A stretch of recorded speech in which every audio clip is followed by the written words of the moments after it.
Adimali narcotic enforcement squad office വർഷങ്ങളായി പ്രവർത്തിക്കുന്നത് കാര്യമായി അടിസ്ഥാന സൗകര്യങ്ങളില്ലാത്ത വാടക കെട്ടിടത്തിൽ. ഓഫീസിനായി പുതിയ കെട്ടിടം നിർമ്മിക്കണമെന്ന ആവശ്യം ഇനിയും യാഥാർത്ഥ്യമായിട്ടില്ല. പരിമിതികൾക്ക് നടുവിലാണ് അടിമാലി ടൗണിൽ ദേശീയപാതയ്ക്ക് സമീപത്തായി ഓഫീസ് പ്രവർത്തിക്കുന്നത്. അടിമാലിയിലെ നാർക്കോട്ടിക് എൻഫോഴ്സ്മെന്റ് സ്ക്വാഡ് ഓഫീസ് വർഷങ്ങളായി പ്രവർത്തിക്കുന്നത് വാടക കെട്ടിടത്തിലാണ്.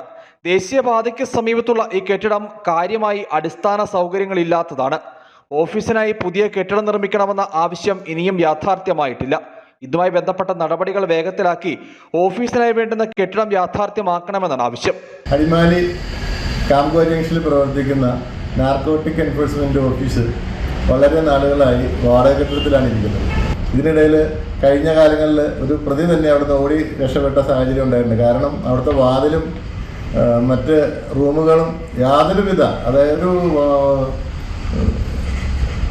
ഒരു പ്രതികളെ സൂക്ഷിക്കാനുള്ള രീതിയിലോ മറ്റു രീതിയിലുള്ള യാതൊരു സൗകര്യങ്ങളും അവിടെ ഇല്ല. വെറുതെ ഒരു പണ്ട് താമസിച്ചിരുന്നൊരു വീടാണ്.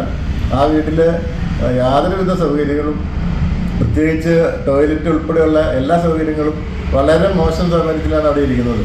എക്സൈസ് സർക്കിൾ ഇൻസ്പെക്ടർ ഉൾപ്പെടെ 20-ലധികം ജീവനക്കാർ ഈ ഓഫീസിൽ സേവനം അനുഷ്ഠിക്കുന്നുണ്ട്.